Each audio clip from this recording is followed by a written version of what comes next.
美国职篮 NBA 台裔后卫林书豪与亚特兰大老鹰买断合约后，将加盟多伦多暴龙。根据报道，林书豪最快将在台湾时间明天上午8时30分主场迎战巫师的比赛，身穿17号战袍亮相。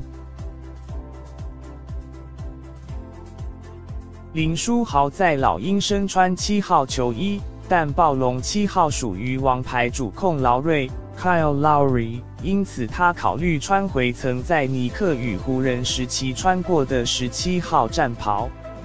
主跑暴龙的 TSN Sports 记者雷文伯格 Josh Lewenberg 在推特上透露，林书豪还没加入球队，就已展现风度。他透过简讯询问暴龙队前17号球衣的拥有者，如今已被交易到灰熊的立陶宛中锋瓦伦修纳斯 Jonas Valanciunas， 并取得对方同意，才确定身披17号战袍。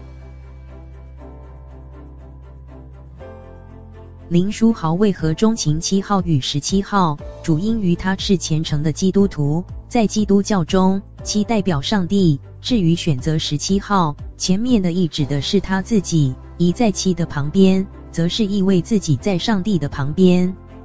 林书豪和老鹰协议买断合约后，预计在美国时间明天下午5时结束让渡期 （Clear Waivers）， 而球团希望他直接在晚上8时30分主场比赛中登场亮相。